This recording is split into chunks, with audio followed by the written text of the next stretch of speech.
나만의 천사가 모든 것을 저에게 전해준 다음 우리 천사들은 이라고 말했습니다. 그가 그렇게 말했을 때 저는 그 천사장 밑에 수백 천사가 있는 것을 보았습니다.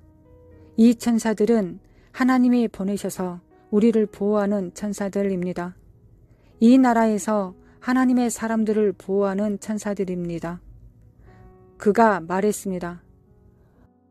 우리 천사들은 교회의 무정한 상황에 애통하며 울고 있습니다. 무정하다는 것은 어떤 것에 대해 공감하지 못한다는 의미입니다. 무정함의 간단한 정의는 나는 상관하지 않는다는 것입니다. 하나님의 천사가 교회의 무정한 상태에 대해 울고 있었습니다. 왜 교회가 무정함으로 가득 차게 되었을까요? 8가지 이유가 있습니다. 첫 번째, 부가 여러분을 타락시켰습니다. 두 번째, 교만이 그들의 자아를 크게 만들었습니다. 세 번째, 우리를 이길 수 없다. 우리는 타락하지 않았다. 우리는 순전하다. 사회의 모든 부정에 대해서 면역력이 생겼습니다. 그들은 슈퍼 크리스천이라고 스스로 느낍니다. 네 번째, 바리새인들처럼 자신 안에 있는 악과 잘못을 보지 못하게 되었습니다. 다섯 번째, 내면이 얼마나 추악한지를 보지 못합니다. 옷이 좀 먹고 있다는 것을 보지 못합니다. 일곱 번째, 그들의 모든 의로움이 하나님 앞에서는 더러운 옷처럼 보여집니다. 여덟 번째, 7가지의 영역으로부터 도망가십시오. 도망가십시오. 진노가 임하고 있습니다. 변화하십시오. 회개하십시오. 하나님의 의로움으로 돌아오십시오. 누가복음 3장 7절에 진노가 임한다고 기록되어 있습니다. 회개하지 않으면 하나님의 진노에 들어가게 됩니다. 이것이 교회의 무정한 상태에 대한 8가지입니다. 이것이 한국 교회의 무정한 상태에 대한 8가지입니다.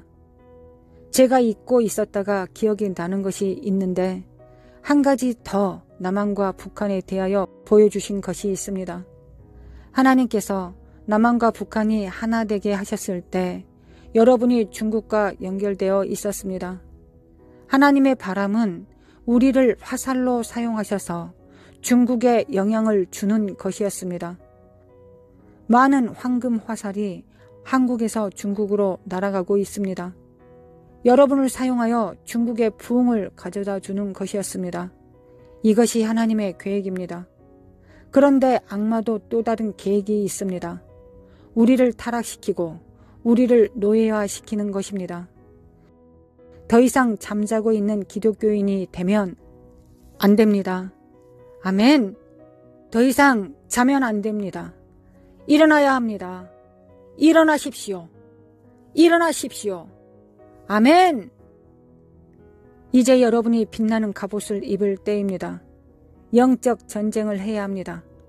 더 이상 잘 시간이 없습니다. 여러분의 적들의 나라가 여러분들을 향해 악한 계획들을 가지고 있습니다. 이 나라의 전략적인 곳에 미사일이 날아오도록 이미 프로그램화 되어 있습니다. 미사일이 타겟으로 하는 그런 전략적인 곳이 어디일까요? 첫 번째, 대통령 관저입니다. 두 번째, 국가 방어 시스템입니다. 세 번째, 재정기관입니다. 네 번째, 제가 환상으로 보았는데 미사일이 남한으로 날아올 때 중요한 물 저장소인 조수지들이 타겟이 되었습니다. 미사일이 공중에서 터지는데 미사일에서 작은 폭탄들이 나와 그 물들로 떨어졌습니다. 화학 폭탄입니다. 목적이 무엇입니까? 모든 식수를 오염시키기 위한 것입니다.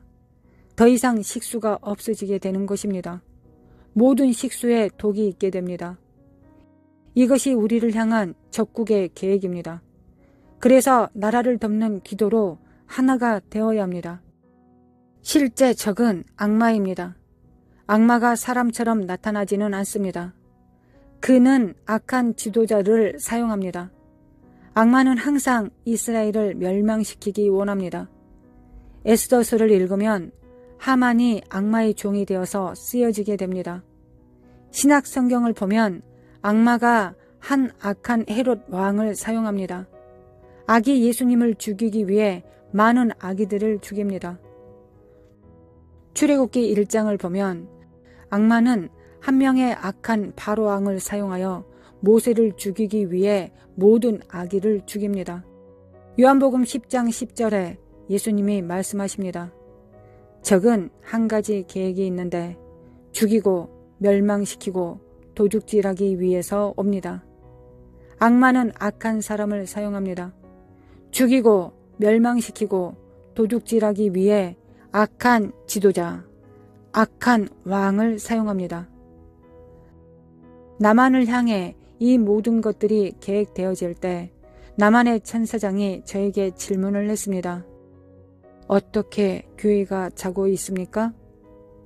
어떻게 이렇게 눈이 멀어 있습니까? 왜 그렇게 하고 있습니까? 너무 교만해져서 하나님이 우리를 버리지 않으실 것이라고 생각합니다. 그것은 잘못된 확신입니다. 구약 성경을 보면 이스라엘이 하나님을 멀리할 때마다 하나님의 임재가 그들로부터 떠나간 기록들이 많습니다. 하나님의 영광이 그들로부터 떠나갑니다. 이 특별한 상황은 에스겔 10장에 나옵니다. 하나님의 영광을 가져오는 케루빔이 떠나갑니다. 떠나가기 전에 예루살렘 성전에 이카보드라고 말합니다. 영광이 떠나갔다는 의미입니다. 솔로몬 왕이 하나님을 따르는 것을 그만두었을 때 하나님의 이름을 두었던 그 성전을 하나님이 버리셨습니다. 바벨론 사람들이 와서 그 성전을 파괴시켰습니다. 이것이 신약 시대에는 일어나지 않을 것이다 라는 생각으로 속지 말아야 합니다. 계시록 2장과 3장을 읽어보면 예수님께서 에베소 교회에게 이렇게 말씀하십니다. 회개하라. 첫사랑을 가지지 않으면 내가 내 촛대를 그 자리에서 옮기리라. 촛대는 무엇입니까? 성령님의 임재입니다. 내가 임재를 없앨 것이다. 또 3장의 빌라델피아 교회에게 이렇게 말씀하십니다. 너의 면류관을 지켜라. 아무도 내 면류관을 빼앗지 못하게 하라. 이 면류관은 무엇입니까? 구원받아 천국에 간 사람들에게 주는 생명의 면류관입니다. 만약 그 면류관을 빼앗기면 우리의 구원을 못 받게 된다는 뜻입니다. 신약 성경에도 그러한 많은 경고의 메시지들이 있습니다. 성경은 매우 분명합니다. 신약 성경에서도 구원을 이룰 수 있다고 기록되어 있습니다. 그러면 어떻게 내가 보호받고 있기 때문에 내 주변의 경계에 어떠한 위협도 없을 것이다 라고 말할 수 있습니까? 오직 하나님의 은혜가 여러분의 경계를 지키십니다. 아멘! 여러분의 군대가 아닙니다. 여러분의 공군이 아닙니다. 여러분의 해군이 아닙니다. 하나님의 은혜입니다. 나만의 많은 기도하는 기독교인들이 있기 때문입니다. 많은 기도원이 산에 있습니다. 신실한 기독교인들이 기도를 많이 하고 있습니다. 그런 기도들 때문에 하나님의 은혜가 나만에 여전히 있습니다. 그리고 나서 천사가 말했습니다. 나만의 에돔의 나라에 말했던 것처럼 하나님의 말씀을 전하고 있습니다. 에돔에 관한 하나님의 말씀은 무엇입니까? 오바다 1장 3절과 4절입니다. 너의 마음의 교만이 너를 속였도다. 바위 틈에 거주하며 높은 곳에 사는 자여, 내가 마음에 이르기를 누가 능히 나를 땅에 끌어내리겠느냐 하니, 내가 독수리처럼 높이 오름에 별 사이에 깃들일지라도 내가 거기에서 너를 끌어내리리라. 여호와의 말씀이니라. 아멘. 이 성경 구절을 보십시오. 너의 마음의 교만이 너를 속였다고 말합니다. 서울 전경을 바라보면 굉장히 높은 빌딩들이 많이 있습니다. 이것이 사절에서 말하는 것입니다. 내가 독수리처럼 높이 오르며 별 사이에 깃들일지라도 내가 거기에서 너를 끌어내리리라. 이것이 전능하신 하나님의 경고입니다. 사랑하는 한국 성도 여러분, 이 말씀을 명심하십시오. 이것이 여러분을 향한 경고입니다. 우리가 무엇을 해야 하겠습니까? 이 모든 것을 다 막을 수 있을까요? 하나님이 경고하실 때는 우리가 회개함으로 올바른 길로 나갈 수 있도록 하기 위함입니다. 그러면 사악함이 우리에게 임하지 못할 것입니다. 아멘! 그런데 우리의 삶을 올바르게 하지 못하면 말했던 그 사악한 일들이 우리에게 일어나게 될 것입니다. 우리가 무엇을 해야 하겠습니까? 이것이 여러분들에게 드리는 조언의 말씀입니다. 첫 번째, 자신을 겸손케 하십시오. 여러분들이 어떤 사람이든 부함이 전해진 것은 다 하나님의 은혜입니다. 여러분의 손의 능력이 아닙니다. 그것은 하나님의 은혜입니다. 이것을 깨달으십시오. 자신을 겸손케 하십시오. 하나님이 없이는 아무것도 아닙니다. 겸손하십시오. 모든 싸움을 버리십시오. 모든 분쟁을 버리십시오. 모든 험담을 버리십시오. 뒷담화를 버리십시오. 입에서 나오는 부패한 말을 버리십시오. 두 번째, 사랑의 주님의 얼굴을 구하십시오. 오직 그분만이 여러분을 구원하실 수 있으시기 때문입니다. 세 번째, 교회를 함께 모으십시오. 국가를 구하기 위해 금식하고 기도하도록 조직하십시오. 요엘 2장 15절에서 17절입니다. 너희는 시온에서 나팔을 불어 거룩한 금식일을 정하고 성회를 소집하라. 백성들을 모아 그 모임을 거룩하게 하고 장로들을 모으며 어린이와 젖먹는 자를 모으며 신랑을 그 방에서 나오게 하며 신부도 그 신방에서 나오게 하고 여호와를 섬기는 제사장들은 낭실과 제단 사이에서 울며 이르기를 여호와여 주의 백성을 불쌍히 여기소서 주의 기업을 욕되게 하여 나라들로 그들을 관할하지 못하게 하옵소서 어찌하여 이방인으로 그들의 하나님이 어디 있느냐 말하게 하겠나이까 할지어다. 자신을 겸손케 하고 성회를 소집하고 국가적 금식 기도를 하고 회개하십시오. 12절에서 14절을 우리 모두 함께 읽겠습니다. 여호와의 말씀에 너희는 이제라도 금식하고 울며 애통하고 마음을 다하여 내게로 돌아오라 하셨나니 너희는 옷을 찢지 말고 마음을 찢고 너희 하나님 여호와께로 돌아올지어다.